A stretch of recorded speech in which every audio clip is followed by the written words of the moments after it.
This podcast contains paid advertisements, but more on that later.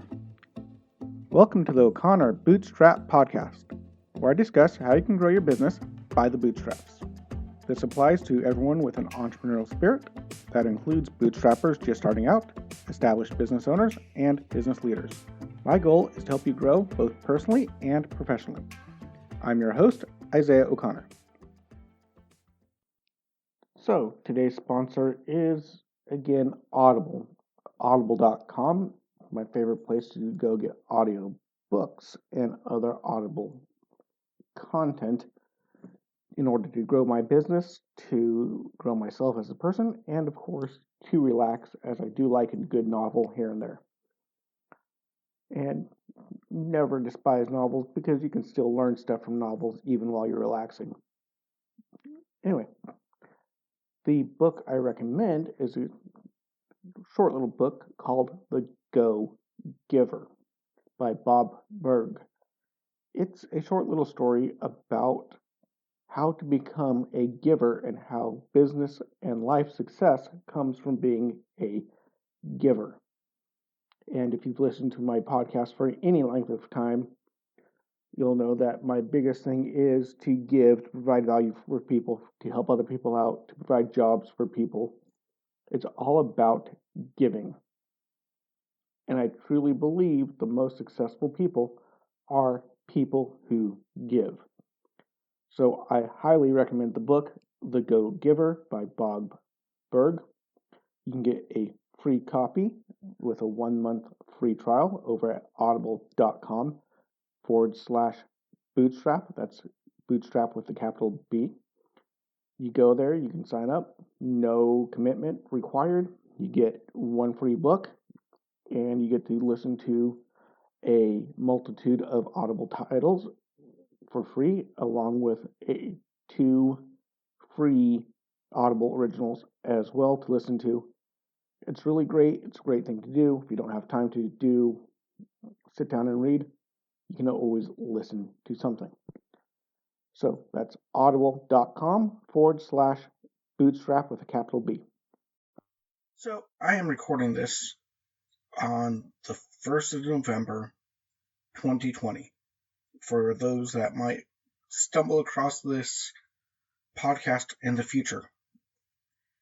It's an election year. We're 2 days out from a historic national election. And 3 days ago or so, 4 days ago, 28th of October, a news story broke. And that news story made me realize that while I had been hopefully done with my series of politics and business, or business and politics, I was sadly wrong. Something came up that made me realize that politics can bleed into business in so many different ways, shapes, and forms. And I need to talk about it. Because this time, somebody crossed the line. Now, it is one thing to, as a business, come out in support of a candidate. Businesses endorse candidates all the time. I don't have a problem with that. You can come out as a business and say, we endorse X person for president. I have no problem with that. That's normal, everyday stuff. You can say you like a guy. Okay, that's fine. If you're a business, you can decide to make a commercial that shows your political leanings. You can come out and show your solidarity with a political movement of any kind. And personally, I think that shouldn't be done, but it's at least understandable if you feel strongly about something or you want to show that you're a nice guy or whatever, that you do something like put a groups symbol on your webpage for the time being, showing support. Okay, I get that. Don't think it's a great idea, but hey, up to you. But there is one thing that, in my opinion, is over the top, beyond the pale, and while not illegal, is pretty close to it. It should be, at least in my opinion. And if you do this, it is my opinion that you should lose your company. If you're the CEO of a company, they should vote you out. This is something that could completely destroy a company, destroy a company's reputation, destroy trust with your clients, and is basically a really, really big no-no. And that is to tell your customers who to vote for and threaten them that if they don't vote for the person that you want them to vote for, the worst possible things could happen. Not that you'll do it to them, but if you don't do it, if you don't vote the way you want them to, then your company is going to die and they will lose your services. Pretty much is a pretty big threat. And the threat got worse, and let me just jump over here and tell you the story. There's a company where, if you're in business, you might have heard of. It's called Expensify. It's, from what I know about it, it's basically an accounting expense creation program, platform to run your business expenses on, track your business expenses, do accounting, all that good stuff. Fine. It's an accounting software with 10 million customers. The CEO decided it was a great idea for him to use all 10 million of his clients' private emails to email them to tell the people to vote for Joe Biden, or else face a civil war.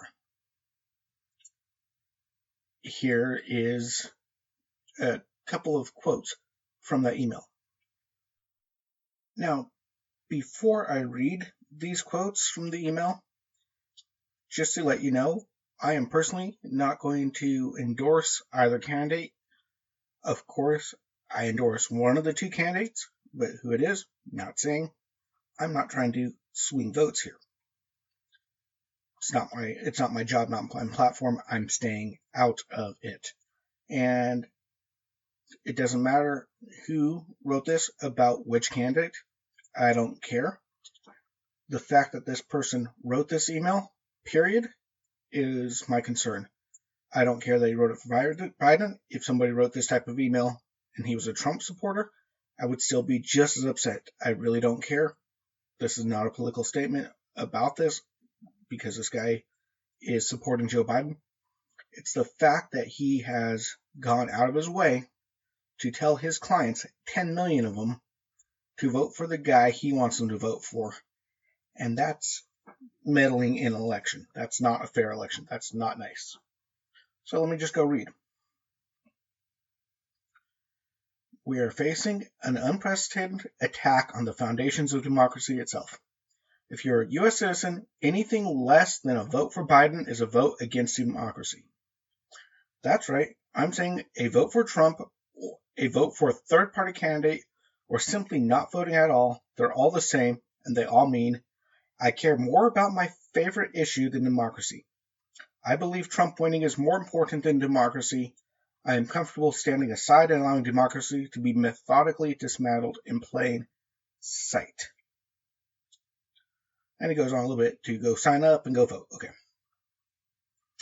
That's pretty harsh words to say.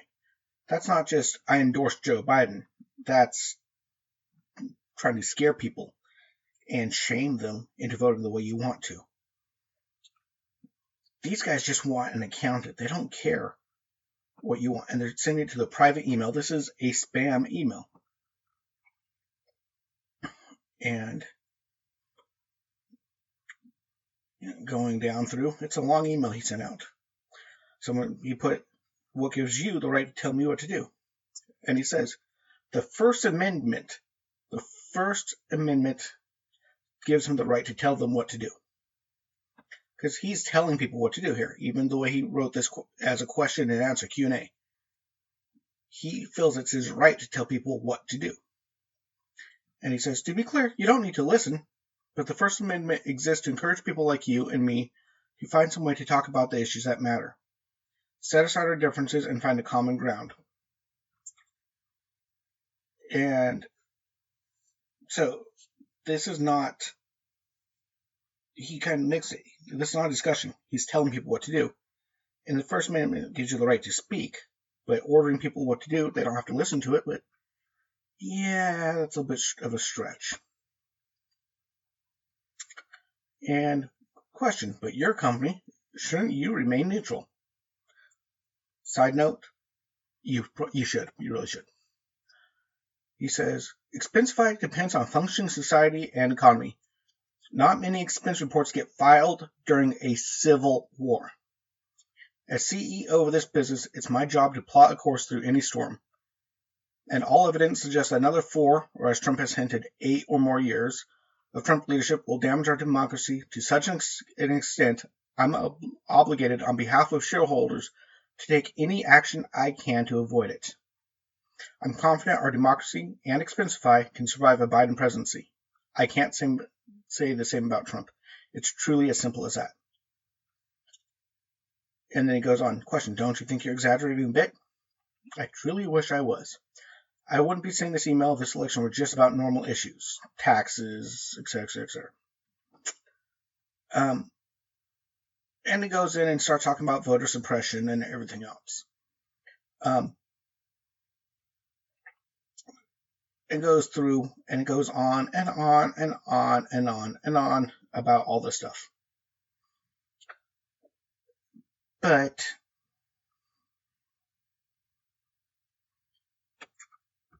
here's the thing. First of all, that's pretty harsh. Vote for the candidate I am telling you to, or else we're going to have a civil war and I won't have a company, and therefore you probably won't have one either because there'll be a civil war and bad and evil and wrong. That's pretty bad. I mean, telling your customers to vote the way you want or face civil war? That's pretty extreme. You shouldn't be telling people that. Oh, and by the way, Trump has not hinted at 8 or more years. He's joked about it. I've seen him say that in context, and it was a joke. He was just being funny. And he was true. He says if you tell people 12 more years, the Democrats' heads will explode or something along those lines. It was very clearly a joke, and this guy clearly didn't take it as such, which is kind of funny because he's obviously losing his mind over this. You don't. Again, I would be equally upset if this was a Trump supporter saying these things about Biden. I really don't care. But I went through, like, at a glance, I knew some of the things he was saying were completely wrong, not fact-checked at all, etc. Extremely partisan and fear-mongering and basically threatening his customers to vote for Trump or else. What? You don't tell your customers who to vote for. Can you imagine going to McDonald's and you show up and say, hi, if you don't vote for Biden, you will no longer have Happy Meals. They will all be sad meals because you will be sad. I mean, what? You go to Home Depot. If you don't vote for Biden, you won't have any houses to build. So you better vote for Biden. What? Seriously? Telling your customers how to vote? And there was quite a lot of responses, one of which I'm going to read in full. But I read on the Twitter, one guy said on Twitter, you know what? My 2 friends or family members, I can't remember what, were undecided voters. And now, because of what you said, they are now going to be voting for Trump. he had the opposite effect. People got angry at him and are now doing the opposite of what he wanted because he was pushing such an insane thing. And you can go find the letter online, it's out there. And it's very long, and it's very intense, it's very rambling, and it's bordering on insane. You don't send a letter like that. That's the type of letter that, if I got that in my inbox, I would assume it was spam from some guy who had, $1 billion worth of gold, and all I had to do was to accept it in my name. I keep 10% or something like that from Nigeria. I mean, seriously, this is horrible. But yeah, he sent out a spam message to his clients. He's losing clients. Lots of people are taking their entire companies and looking for an alternative. He's losing clients. Sure, there's a handful of people that think, oh, this was so brave and bold of this guy and it was worth the risk. But if you're not on his side and you're undecided, or you just don't care about politics, this is going to rub you the wrong way. Now, there's this guy named Daniel M. Rothschild. I'm not sure if he's one of the Rothschild of Rothschilds, but he's the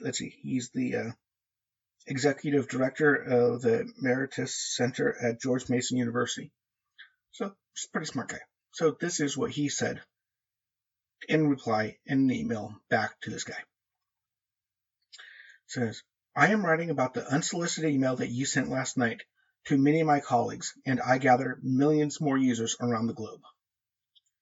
Let me start by saying that I have no objection to you having strong feelings about politics. Those strong feelings are shared by many at the moment among partisans of all stripes. Supporters of President Trump and Vice President Biden both cast this election in apocalyptic terms. The result, no doubt, of strongly held feelings. My feelings on politics aren't as strong as yours, but I do have strong feelings about another matter, trust, for a variety of reasons. America is becoming a low-trust society. Conspiracy theories abound, relationships are breaking down on partisan lines, and the institutions that are critical to a free and open society are being undermined in many cases by their own actions that destroy trust. Your email contributes to this breakdown in social trust. David, we selected Expensify as a vendor based on trust. After all, you have financial information for us organizationally, as well as the personal information of hundreds of my colleagues. You also have our email addresses. We trusted you with our private information. You have violated that trust.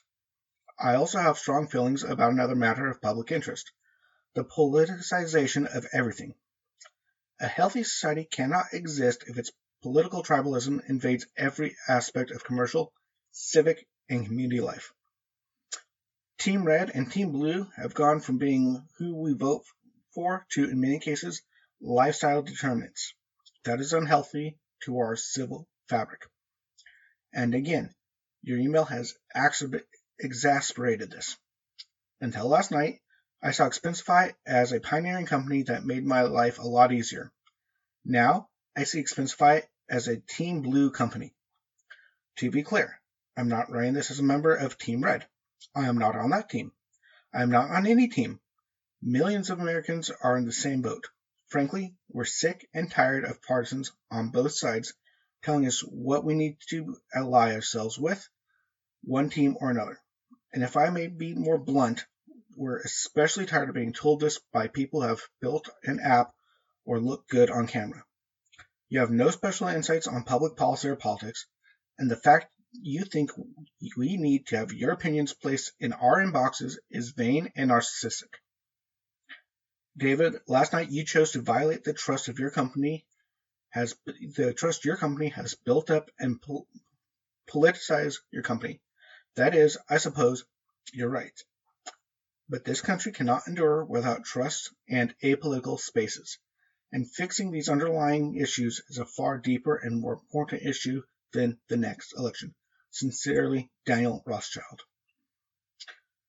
So, that was a long email to read through, but I think that sums up the core of my point very, very succinctly. Politics is getting everywhere. There's politics in the balloon world. I've seen so many posts get banned and blocked and turned off because of politics. Politics are getting hot and people are getting upset and friends are breaking apart because it's not just, oh, you vote for this or you vote for that. We disagree on politics, but let's go get a pizza. No, it's turning into everything. It's invading every part of our everyday life.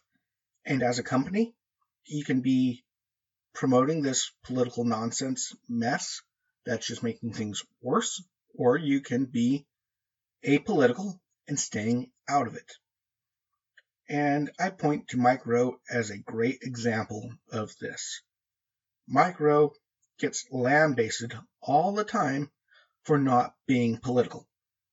For not being political, they go after him. I mean, even not being political, if you have a platform, people want you to be political, which is crazy. But he avoids it. And sometimes he makes talking points that could be deemed somewhat conservative. And he gets lambasted for that. And he comes out and says, these are what I believe in. They're not conservative or liberal or any other thing. These are just what affect my business and my organization, Mike Rowe Works, and anything that affects my organization, Mike Rowe Works, I talk about. And if they seem conservative, well, that's fine. They seem conservative, but that's not my point. I'm only talking about things that directly affect my business, my organization, my foundation, and me helping people. That's what I talk about. And other than that, I don't talk politics. And he drives people nuts by not talking politics. They gave him a hard time because he was on a conservative YouTube channel, PragerU, but then he's been on MSNBC and CNN, and he goes anywhere anyone will let him get his message out about getting people into jobs. I mean, that's all he cares about, is helping people get good jobs and working hard. That's it. He's apolitical. Drives people nuts, but he's apolitical, and he'd rather keep it that way because he knows that he's got fans from all walks of life. He knows he's got fans from every political spectrum, and he doesn't want to alienate any of them. He just wants to be Mike Rowe. That's it. And I think I will sum it up and end it with this. Don't cross that line. Don't be political. Don't tell your customers how to vote. That's just wrong on so many levels.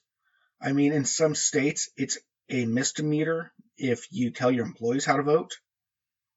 In some states, if you're a pastor of a church or minister of some sort of religious organization and you tell people how to vote, you can't even endorse in Canada, otherwise you might lose your tax exempt status. I mean, don't do it. Don't tell people how to vote. Don't tell your customers how to vote. That's just horrible. You know, Mike Rowe doesn't tell people how to vote. Mike Rowe doesn't play politics. Be like Mike Rowe. Don't bother with politics. I mean, like I said, pay attention, but don't bother with trying to sway people, etc. Especially if you're running an accounting company with accounting software. I mean, really? Really? You had to get political? Accounting? No. Just be Mike Rowe. Be like Mike Rowe. Don't be political. Don't let politics invade. Don't let politics mess around with your company. And you gotta remember this, back to my value thing. When you take a side of a political thing, you remove the value from your company, from other people. You remove people's trust. You remove the value of your company. People don't value. People cannot get help by your company if they don't like you. There are people now struggling to find a better replacement because apparently they had a pretty good software, pretty good system. And yeah, not great. You don't want to cost people value. You want to build value for everybody. If you build value for everyone equally, it helps you grow. And another thing is, it's very selfish for this guy to do this, because if his company goes down, people are going to lose their jobs. They're going to lose their livelihoods. they're going to have to struggle to find another job, another work. If I worked for this guy, I'd be looking for the door. Yeah, you're adding stress to all your employees. You don't care about other people. It's very selfish. Don't do that. I mean, don't play politics. When you play politics, you can put people in harm's way, not in the sense of political fighting and revolution stuff, but just you can cause people to lose their jobs if you go out of business. If you play politics and you lose your business, you lose your ability to help people. And that's the worst thing in my mind, not being able to help other people out because you decide to get political. That doesn't help. Helping people is just doing the stinking accounting and being quiet because that helps people. As a small business owner who struggles with accounting and expense reports and everything else, yeah, good accounting software is very important, brings me a lot of value, and helps me out, helps me grow. So yeah, good accounting is a good thing. If my accounting company sends me a message about who I should vote for, I'm going to drop them in a heartbeat because I don't care what they feel. So anyway, y'all have a great night. Yeah, this one got me a little bit upset because you shouldn't be telling people how to vote. Not smart. Not good. I know feelings can be intense in political seasons. I understand. But just don't give in to the temptation. Be like Mike Rowe.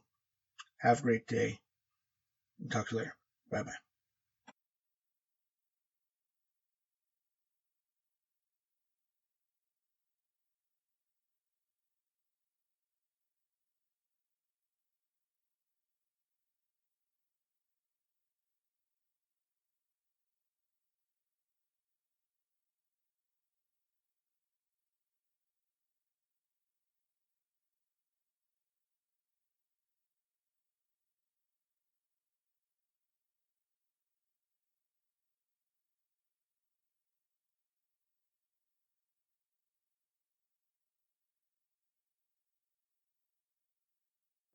If you found value in this content, please leave a comment and give us a 5-star rating on whichever podcast platform you use. We're on Apple Podcast, Spotify, Google, and most other podcast platforms. If you would like to support us, you can check out our sponsor links, or if you'd like to support us directly, you can donate or join our membership program at buymeacoffee.com/bootstrap. Of course, it really helps when you share these podcasts with your friends as well. If you'd like to interact with me and other bootstrappers and leaders, you can join us over at our O'Connor Bootstrap Podcast Facebook group. You have been listening to the O'Connor Bootstrap Podcast, an Atheoz Business Solutions podcast. For a companion podcast, the Atheoz Business Podcast, which is hosted by Jason St. Clair, past episodes and related blogs, please check out our website at www.atheoz.com, which is at www.atheoz.com or theoz.com. Until next time, I have been your friendly neighborhood entrepreneur, Isaiah O'Connor.